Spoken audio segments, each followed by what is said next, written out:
Hello friends, welcome back again. Today we are starting the chapter Motion in a Plane. ये kinematics का second part है जिसमें motions के बारे में जो हमारी वेक्टर क्वांटिटीज़ थी उनके बारे में हम डिस्कस करेंगे। स्केलर और वेक्टर क्वांटिटीज़ के बारे में लास्ट क्लास में मैं आपको बता चुकी हूँ। स्केलर क्वांटिटीज़ वो जिनका मैग्नीट्यूड हो अकेला और वेक्टर क्वांटिटीज़ वो जिनका मैग्नीट्यूड एंड डायरेक्शन दोनों हो। तब जो दो क्वांटिटी ऐसी क्वांटिटीज़ आ जाए जिनका मैग्नीट्यूड हो तो वो डायरेक्टली एडिशन लो, सब्ट्रैक्शन लो, मल्टीप्लिकेशन लो और डिवीज़न लो जो हमारे होते हैं उन्हें ही फॉलो करते हैं।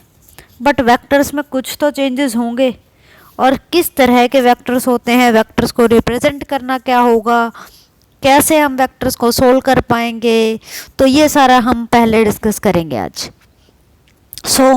वेक्टर क्वांटिटी जिसका मैग्नीट्यूड और डायरेक्शन दोनों हो, तो रिप्रेजेंटेशन में इसका एक एरो होता है जो मतलब जहाँ पर भी वो एरो होगा वो उसके हेड को दिखाएगा और टेल उसकी सिंपल होगी। तो ये उसका मेथड है रिप्रेजेंटेशन का। ठीक है, हमारे हुए टाइप्स ऑफ वेक्टर्स के बारे में बात करते हैं हम। वेक्टर के टाइप दो तरह के होते हैं, पोलर वेक्टर और axial vector. Polar vector along the direction of motion of body, ठीक है, producing force, momentum, velocity, displacement, ये है स्ट्रेट लाइन में। एक्सियल वेक्टर जिनका अलोंग एक्सिस ऑफ रोटेशन पे हो तो that is called axial vectors. जर्नल और वेक्टर्स हैं, उनकी नोटेशन है equal vectors. Two vectors are equal when their magnitude and direction both are same. Coaxial when initial points are same. Co-initial when initial points are same. Unit vectors whose magnitude is 1, that it means a cap unit vector की जो drawn है direction है वो vector divided by magnitude of vector हो जाएगा। तो magnitude unit vector का 1 होता है।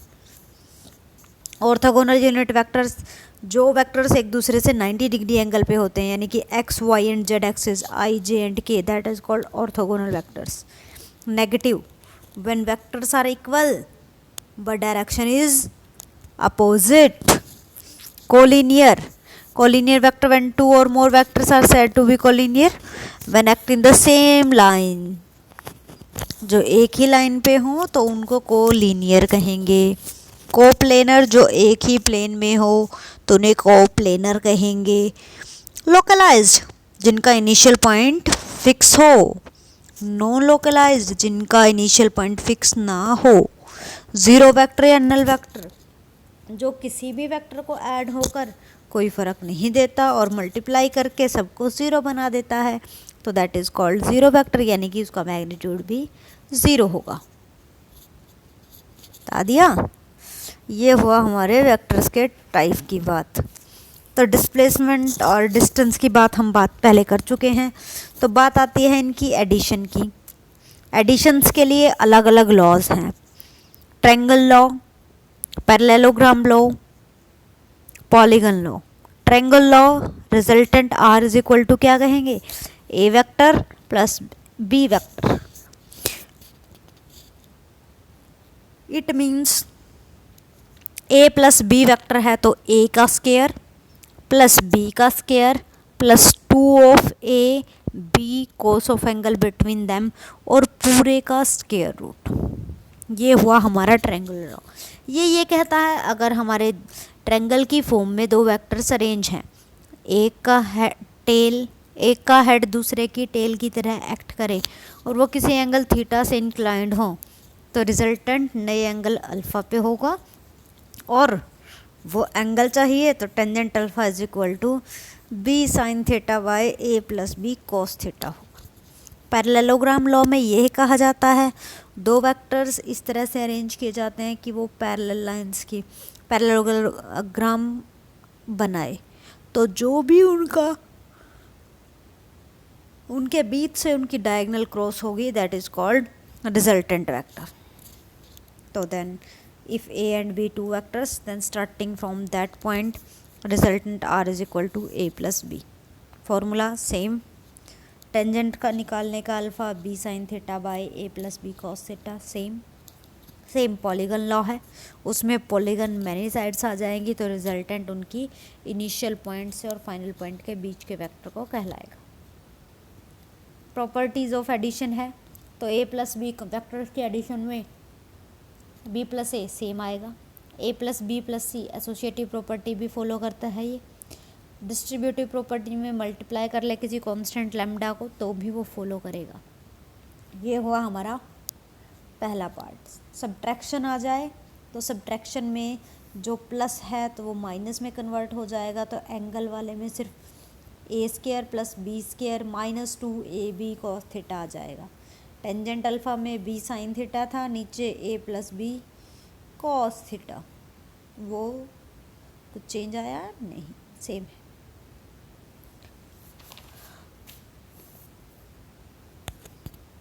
ये होने के बाद बात आती है प्रोडक्ट्स की। तो वेक्टर्स के दो टाइप के प्रोडक्ट्स हैं, एक स्केलर प्रोडक्ट, दूसरा वेक्टर प्रोडक्ट। स्केलर प्रोडक्ट का मतलब है डॉट प्रोडक्ट, वेक्टर प्रोडक्ट का मतलब है क्रॉस प्रोडक्ट, दूसरा नाम भी है इनका। यानी कि ए डॉट बी होता है ए बी कोस थीटा, यानी कि magnitude of A magnitude of B cos of angle between them. जब भी हमें किसी भी दो वेक्टर्स के बीच का एंगल निकालना होता है तो हम डॉट प्रोडक्ट यूज़ करते हैं। ठीक है, सिंपल ही फॉर्मूला है। डॉट प्रोडक्ट का formula work done is equal to F dot S या power is equal to F dot V. Calculations के लिए दो वेक्टर्स दे रखे हैं, एंगल निकालना है तो फॉर्मूला यूज़ किया गया। वेक्टर प्रोडक्ट्स हैं, vector products A cross B means A B sine theta, और इसमें डायरेक्शन आ जाएगी एन कैप। एन कैप निकालना है तो ए क्रॉस बी को डिवाइड कर दो ए बी साइन थीटा से, तो वो आ जाएगा। या फिर right hand screw rule, right hand screw rule ये कहता है स्क्रू को उस डायरेक्शन में रखो जहाँ से ए बी का रिजल्टेंट है, तो उसे जिस तरह से बंद होगा जहाँ पर वो स्क्रू जाता रहेगा परपेंडिकुलर की तरह, वो हमारा डायरेक्शन होगा। ये हुआ स्क्रू रूल। बात आती है क्रॉस प्रोडक्ट्स की। Angular velocity v is equal to R cross omega, torque is equal to R cross F, ये एंगुलर प्रोडक्ट्स हैं। तो इनके बारे में हम डिस्कस करेंगे आज। अब आगे नेक्स्ट पार्ट में क्रॉस प्रोडक्ट क्या होता है और वो कैसे बिहेव करता है। सबसे पहली बात, क्रॉस प्रोडक्ट यूज़ होगा तो ए क्रॉस बी कभी भी बी क्रॉस ए के इक्वल नहीं होगा, तो उसमें माइनस साइन लगता है, तो ये कम्यूटेटिव लॉ ओबे नहीं करता, डिस्ट्रीब्यूटिव लॉ को फॉलो करता है। दो पैरेलल वेक्टर्स हैं, उनका क्रॉस प्रोडक्ट 0 हो जाएगा क्योंकि angle between them is sine theta. तो ये हमारा आई क्रॉस जे के लिए के इक्वल के कैप जे क्रॉस के आई कैप के क्रॉस आई जे कैप, ये डायरेक्शन होंगी। अगर इनमें रिवर्स हो जाएगा तो माइनस में होंगी। मेथड सोल्व करने का, दो वेक्टर दे दिए ए और बी, क्रॉस प्रोडक्ट निकालना है तो ऊपर तो i j k x axis y axis z axis की डायरेक्शन लिखो, नीचे इनके मैग्नीट्यूड्स उनके नीचे। पहले ए का है तो x1 y1 z1, बी का है तो x2 y2 z2। मैट्रिक्स को डिटर्मिनेंट को सोल्व कर दो, रिजल्टेंट पता चल जाएगा ए क्रॉस बी क्या होता है। डायरेक्शन हमें अलग से निकालनी पड़ेगी। ये हुए स्केलर प्रोडक्ट। स्केलर और वेक्टर के ट्रिपल प्रोडक्ट भी होते हैं। ए डॉट बी क्रॉस सी, उसे निकालने का तरीका ऊपर आई जे के की जगह ए की वैल्यूज पुट कर दो। और क्रॉस प्रोडक्ट में वेक्टर क्रॉस प्रोडक्ट आ जाता है तो a cross b cross c होता है, तो b a dot c minus c a dot b. Formula, find a unit vector perpendicular to a and b both, तो क्रॉस प्रोडक्ट का एन कैप निकाल दो, सोल्यूशन आ जाएगा। सेम बाकी इसमें और कोई नहीं है, क्रॉस प्रोडक्ट मैं आपको बता चुकी हूँ। उसके बाद आता है प्रोजेक्टाइल।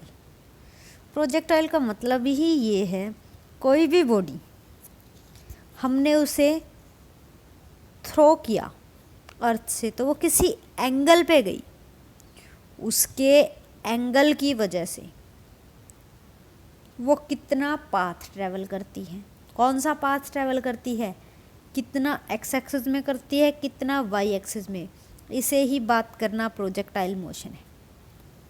अगर हमने कोई body with velocity u at angle theta throw की गई, तो वो इस तरह का पाथ ट्रेस करेगी। एक्स एक्सिस के अलोंग उसका एंगल u cos थीटा होगा, y के अलोंग u sin थीटा। तो उन्हीं से अगर हम s is equal to u t plus half a t square का इक्वेशन लगाएं तो x is equal to u t और हाफ ए टी एक्सेलरेशन 0 होता है, सिर्फ u इंटू टी होगा, तो u cos theta into t, t की वैल्यू पुट करोगे तो x by u cos theta. y का फॉर्मूला सेम यू टी क्या आ जाएगा, u साइन थीटा आएगा, नीचे मल्टीप्लाई टी है, टी की वैल्यू हमने निकाल ली, x by u cos theta put कर लो, minus 1/2 as it is acceleration due to gravity g हो जाए, और t की value x by u cos theta है, उनको स्केयर कर दो। By putting that trajectory y is equal to x tangent theta minus 1/2 g x square by u square cos square theta. Time of flight t is equal to 2u sine theta by g. Time taken to reach point A from O यानी कि half, तो u sine theta by g. Horizontal range का formula u square sine 2 theta by g, तो r maximum is equal to u square by g, क्योंकि इसमें angle 45 degree होता है। अगर दो प्रोजेक्टाइल हैं जिनको एक चेंज कर दिया एंगल 90 माइनस थीटा कर दिया, तो 90 माइनस थीटा करोगे तो u square sine 2 theta by g ही रहेगा। कोई फ़र्क नहीं पड़ता हॉरिजॉन्टल रेंज में, चाहे वो एंगल अपर से है या लोअर से है, अगर 90 माइनस थीटा करोगे तो भी वही रहेगा। Maximum height u square sine square theta, h maximum is equal to r tangent theta by 4। Relations हैं ये निकालते हैं हम कई जगह। अगर सेम एंगल से पाथ फॉल करवाए, तो अगर एंगल थीटा 1 और थीटा अलग अलग हैं तो उनके अकॉर्डिंग अगर ये पाथ ट्रैवल करता है तो कब कौन सा किसका टाइम क्या रिलेशंस होते हैं उनके बारे में भी हम चेक करेंगे। If air resistance occur then its path will be that not the actual follows is not that one. So ये हमारा रहता है प्रोजेक्टाइल मोशन में। प्रोजेक्टाइल मैं आपको डिस्कस करवा चुकी हूँ, और प्रोजेक्टाइल के बेसिस पर न्यूमेरिकल प्रोजेक्टाइल का केसेस होता है सर जिसमें हॉरिजॉन्टल डायरेक्शन दी गई हो, तो ये किसी हाइट से दी जाती है, तो इसी का सॉल्यूशन करेंगे तो हमारा ये फॉर्मूला आता है।